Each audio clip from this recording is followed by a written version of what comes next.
Shalom, selamat pagi jemaat dikasih Tuhan. Kita berjumpa lagi dalam renungan pagi. Mari pagi hari ini kita mau bersama-sama merenungkan firman Tuhan supaya hidup kita akan dibangun dan dikuatkan. Karena melalui firman Tuhan kita akan mendapatkan pedoman hidup. Ya, firman Tuhan yang akan menjadi penolong bagi hidup kita, yang menuntun dan menerangi setiap langkah hidup kita. Sebelum merenungkan firman Tuhan, kita mau berdoa supaya Tuhan yang menyingkapkan dan menyatakan kebenaran firman-Nya, dan Tuhan juga yang mengurapi kita, sehingga kita bisa menangkap pesan Tuhan, mengerti kehendak Tuhan, dan melakukan kebenaran firman Tuhan di dalam hidup kita. Mari kita akan berdoa terlebih dahulu. Bapa di surga, pagi hari ini kami datang ke hadirat-Mu. Kami menaikkan segala puji syukur atas segala rahmat, anugerah, atas segala berkat-berkat Tuhan, perlindungan, penyertaan, bahkan pertolongan-Mu ya Tuhan. Terima kasih. Pagi hari ini kami mau merenungkan firman-Mu. Mari Tuhan singkapkan dan nyatakan kebenaran firman-Mu. Dan urapi kami ya Roh Kudus, sehingga kami semua bisa menangkap pesan Tuhan, menangkap kehendak Tuhan, mengerti dan melakukannya di dalam hidup kami. Terima kasih ya Tuhan. Di dalam nama, di atas segala nama, Tuhan Yesus Kristus, kami berdoa dan bersyukur. Amin. Mari jemaat dikasih Tuhan, kita akan buka kitab kita. Renungan pagi hari ini saya ambilkan dari Matius 7, ayat 21 sampai 23. Saya bacakan. Bukan setiap orang yang berseru kepadaku, Tuhan, Tuhan, akan masuk dalam kerajaan surga. Melainkan dia yang melakukan kehendak Bapa-Ku yang di surga. Pada hari terakhir, banyak orang akan berseru kepadaku, Tuhan, Tuhan, bukankah kami bernubuat demi nama-Mu? Dan mengusir setan demi nama-Mu, dan mengadakan banyak mujizat demi nama-Mu juga. Pada waktu itulah aku akan berterus terang kepada mereka dan berkata, aku tidak pernah mengenal kamu. Nyala daripada aku, kamu sekalian pembuat kejahatan. Cuma dikasih Tuhan, di akhir zaman akan banyak orang berseru-seru memanggil nama Tuhan. Dan merasa dirinya mengenal Tuhan. Ya kadang-kadang orang ini sok kenal. Dia sok kenal Tuhan, tetapi Tuhan tidak mengenali orang itu. Dalam artian, orang itu bukanlah pengikut Tuhan. Bukan orang yang sungguh-sungguh percaya kepada Tuhan. Ya, karena orang yang mengikut Tuhan, percaya sungguh-sungguh kepada Tuhan, dia akan melakukan kehendak Tuhan.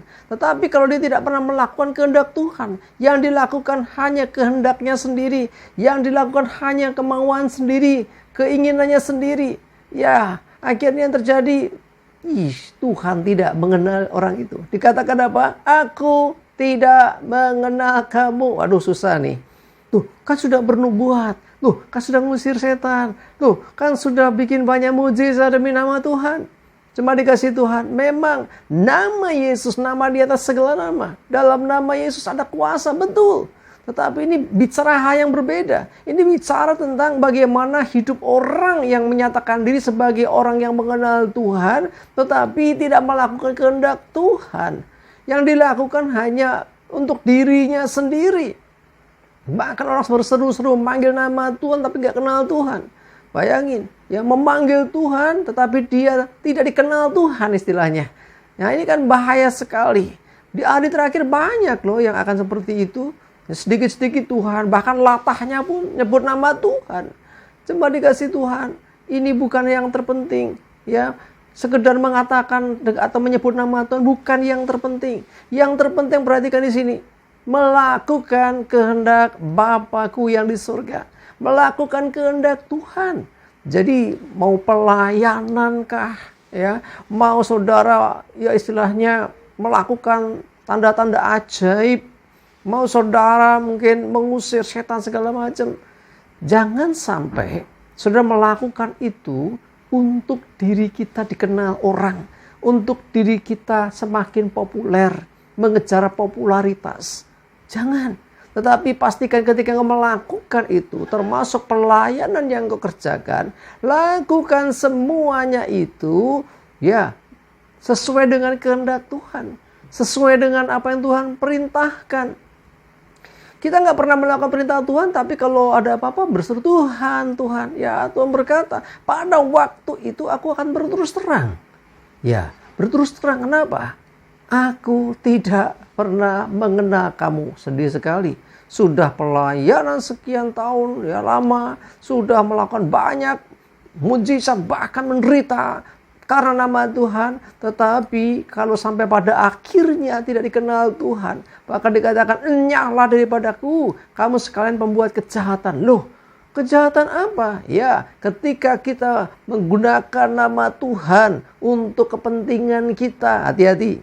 Ya, sekali lagi ya, untuk kepentingan kita, termasuk tadi ya dikatakan tanda-tanda ajaib, mengusir setan, bernubuat dan sebagainya, hanya supaya dikenal kita sebagai orang yang rohani nih, orangnya hebat. Hati-hati loh, semua dipertanggungjawabkan di hadapan Tuhan.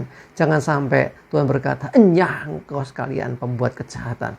Cuma dikasih Tuhan, bukan masalah seberapa engkau mau melakukan sesuatu, bahkan berkorban, tetapi perhatikan, pastikan engkau melakukan kehendak Tuhan. Ini yang terpenting. Melakukan apa yang dikehendaki Tuhan. Nah, bagaimana kita bisa mengerti kehendak Tuhan? Untuk kita lakukan dalam hidup kita.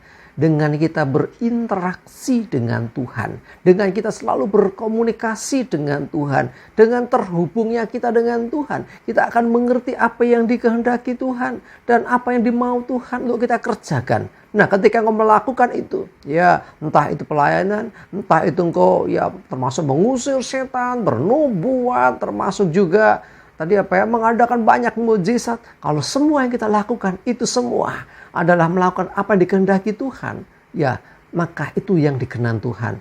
Sekali lagi bukan aktivitasnya seperti apa, tetapi yang terpenting adalah apakah aktivitas yang kita lakukan ini seperti yang dikehendaki Tuhan atau bukan. Kalau itu yang dikehendaki Tuhan, kerjakan. Ya, bahkan hal-hal kecil sekalipun kalau itu kehendak Tuhan kita kerjakan, itu berkenan. Ya, jangan sampai ya kita tidak dikenal dan bahkan akhirnya diminta pergi. Nyahlah pembuat kejahatan. Mari jemaat dikasih Tuhan. Ayo kuatkan hati dan iman kita untuk lebih lagi mengerti dan melakukan kehendak Tuhan dalam hidup kita. Amin. Kita berdoa. Tuhan, terima kasih, kami bersyukur biarlah firman-Mu ini meneguhkan, menguatkan kami untuk kami lebih sungguh lagi melakukan kehendak Tuhan. Bukan kehendak kami, keinginan kami, bukan hanya baik menurut kami, tapi benar seperti yang Tuhan kehendaki saja. Sehingga apa yang kami lakukan berkenan di hadapan-Mu. Terima kasih Tuhan, kami bersyukur. Berdoa menyerahkan hari ini hidup kami, aktivitas kami, ibadah, pelayanan, apapun yang kami lakukan. Tuntun kami dan sertai kami ya Tuhan. Jauhkan celaka mara bahaya. Damai sejahtera, sukacita dan berkat Tuhan menyertai kami semua. Dalam nama Tuhan Yesus kami bersyukur dan berdoa. Amin. Mari jemaat dikasih Tuhan, tetap ya semangat. Jangan lupa hari ini hari Minggu. Ibadah, utamakan Tuhan. Ya, maka percaya bahwa Tuhan yang akan menyertai dan memberkati hidup kita. Yuk sekali lagi ya, kejar perkenanan Tuhan. Lakukan apa yang dikehendaki Tuhan. Supaya hidup kita berkenan di hadapan Tuhan. Tuhan Yesus berkati kita semua. Amin.